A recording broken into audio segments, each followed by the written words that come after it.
નાની ઉંમર લગ્ન થયેલું 25 વર્ષ હોય ને એટલે કુટુંબીજનોને સેજે એમ થાય કુટુંબીજનોને કે જો સારું થઈ જાય તો બહુ સારું. મારા જામનગર હતા, 2 હરિભક્તોને મોકલે છે એ કે જાઓ ને કે મહારાજ પાસે જઈને પ્રાર્થના કરો.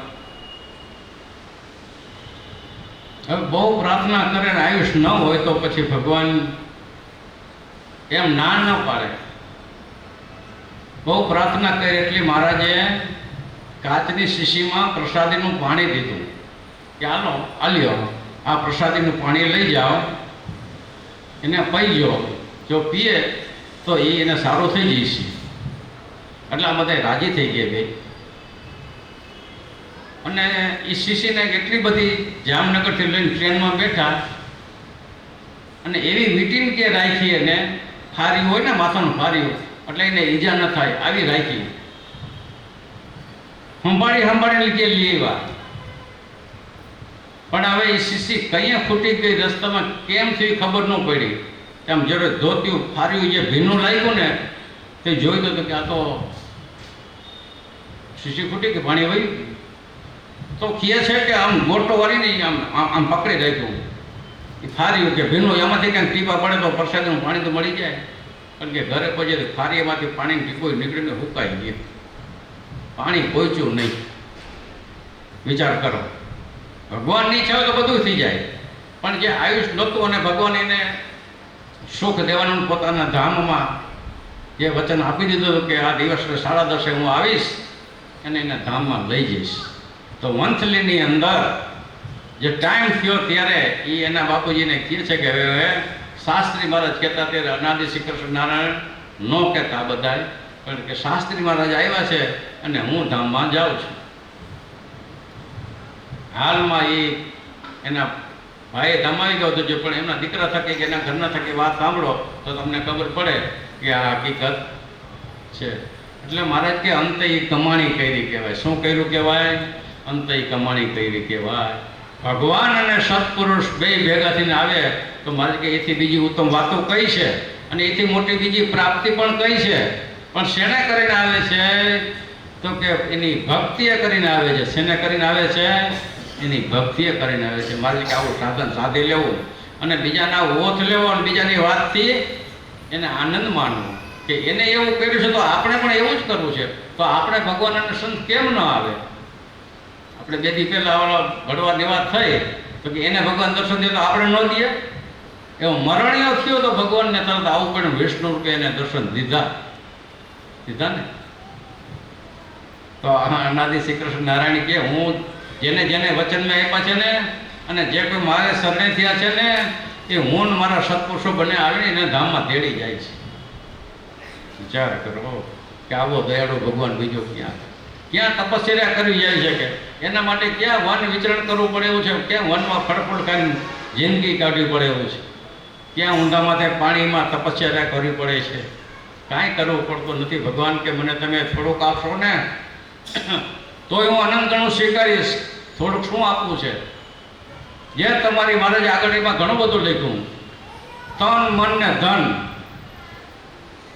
છેલ્લે કાંઈ ન હોય તો તમારો સ્નેહ ને હેત અમને આપજો તો પણ અમે રાજી થઈશું. પણ ભગવાનને વિશે સ્નેહ ને હેતય ન હોય, કાંઈ ન હોય તો મહારાજ કે એમ હેલું નથી. એમ હેલું છે? એમ હેલું નથી. આ ભગવાનની કૃપાનો પાર નથી ને જીવને દયાનો અવરાનો પાર નથી. હો એક હરિભગત હાવ કોરા મતલબ કોઈ દી ભક્તિ કરી નથી, પણ એને થોડીક એમ થયું કે ભગવાનને સરને જાઓ હો વાતો કરે છે તો આપણને કાંઈક આશ્વાસન મળે અને આપણું કંઈક સારું થાય. હવે એવો સંકલ્પ કરીને ભગવાન પાસે ગયા એટલે મહારાજને પ્રાર્થના કરી, મહારાજ અમારે બહાર દેશ જવું છે તો અમને કંઈક આશીર્વાદ આપો ને તો અમારું કંઈક થાય. મહારાજ આશીર્વાદ આપ્યા, વચન આપ્યું, બધું કર્યું પણ થયું નહીં. પછી એ વાત અમે બેઠા હતા ને મહારાજે કરી. હવે આશીર્વાદ લઈએ, અમે આશીર્વાદ આપીએ ખરા, પણ ફળે નોય ફળે, તમારું કાંઈક હોય તો ફળે. પછી અમે કરિયા કામ કરીએ. શું કરીએ? કરિયા કામ.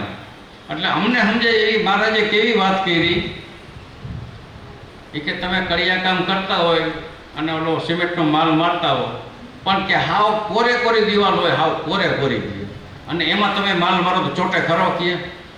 કીધું અમારે એમાં ન ચોટે, એ તો જેટલો મારી એટલો પડી જાય હેઠો, કીધું એમાં ચોટે નહીં.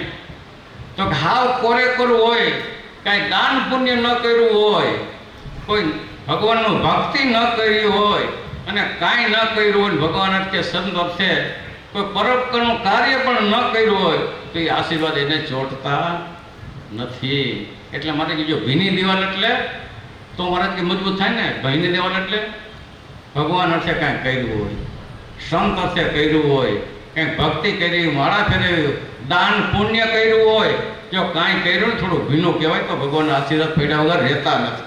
આ નક્કી માનું છું. તો મારે કે એ કરવું જેથી કરીને આપણને દેહના અંતે ભગવાન અને સત્પુરુષો લેવા આવે, આવું શીખવું.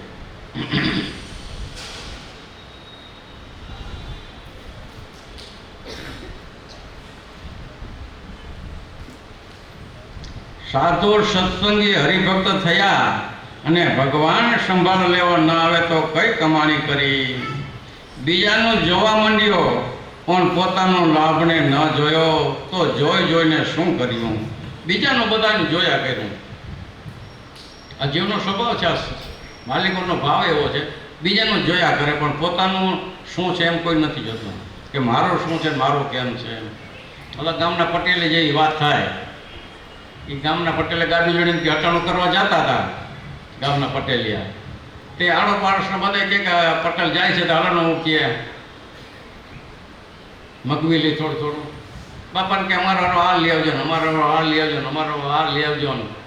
તો ભલે કે એ ગામમાં ગયા હટાણું કરવા બજાર શહેરમાં ગાડું લઈ, અને હટાણું કરી બધાને લઈને અને આવ્યા. આવીને હાલ્યો બધા ભેગા થઈ ગયા, તમારું લઈ જાઓ, તમારું લઈ જાઓ, તમારું લઈ જાઓ, બધાનું લે આખા ગામનું કર્યું.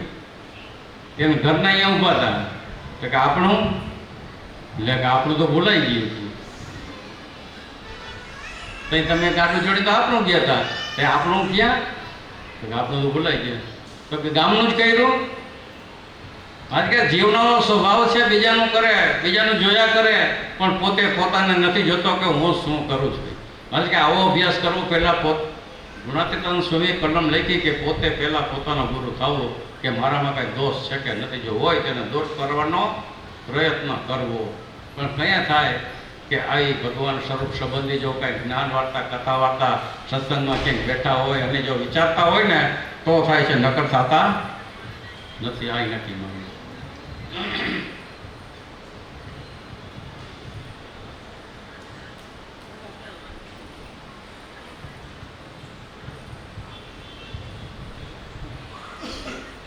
અંતે ભગવાન અને સંત દેખાય તે સાચી કમાણી જાણવી. ગમે તેવો તર્યો હોય પણ ભમરીવાળા પૂરમાં પડી ગયો તે ડૂબ્યા વિનાનો રહે નહીં, ન રહે. સંસાર તરવા નીકળ્યા અને વાસનાવાળી ભમરીમાં પડી જવાનું તો નીકળ્યા નહીં. માટે ખબરદાર થઈને ભમરીવાળા પૂરમાં ન પડવું.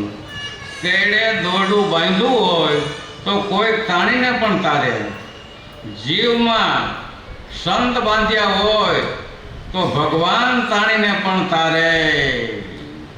લ્યો, ભમરીવાળું ફૂટ તો આમાં જેને જોયું હોય એને ખબર હોય કે ભમરીનું કામ કેવું. એ ભમરી પડી હોય, પાણીનો વેગ હોય, એમાં કોઈ જો ધમકો મારે તો કે ગુડા વગર રીએ નહીં, કે રીએ. ભમરી એને લઈ જ લઈએ, મૂકે જ નહીં, અને તરીએ ગાલી જ દઈએ. સમજી લેવું તમારે. પણ કદાચ ને પડી ગયા પહેલાં પેડે દોરડું બાંધી દીધું હોય તો કાંઠે ઉભેલા હોય ને એ ખેંચીને કાઢી લે હોય એમાંથી, ભમરીવાળા પૂરમાંથી.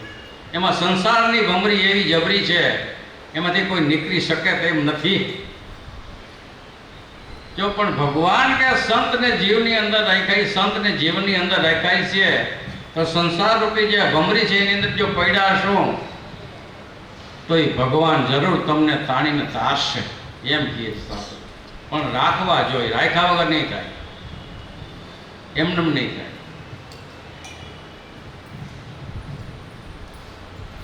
આ કારીગર બધા કામે જતા છે હીરામાં કે મજૂરી કરવા કે નોકરીએ કાંઈ પણ વાં જઈ અને ખાલી બેઠા રહીએ ને પછી પગાર કોણ દઈ શીખીએ છે, કહી દઈએ બીજે ભાઈ તે કાલ તમે આવતા નહીં હો. અમારે કડે કામમાં એવું હોય, વાં જઈને ધાંધે કરે ને કાંઈક ન કરે ને દાંડે કરે ને પછી ઓલા કહે છે ભાઈ સામાન લઈને ઘરે વહી જાય કાલ આવતા નહીં. પણ કાંઈક કરે તો રાખે ને. ભગવાન અને સંત સાચવવા મારે કે જેટલી બીજી મજૂરી કરવી પડે છે એટલી મજૂરી કરવી પડતી નથી, આટલું નક્કી માનજો.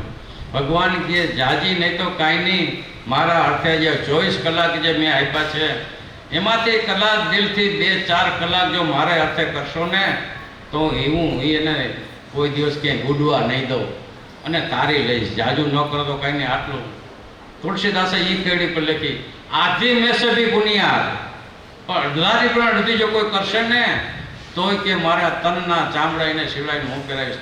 તો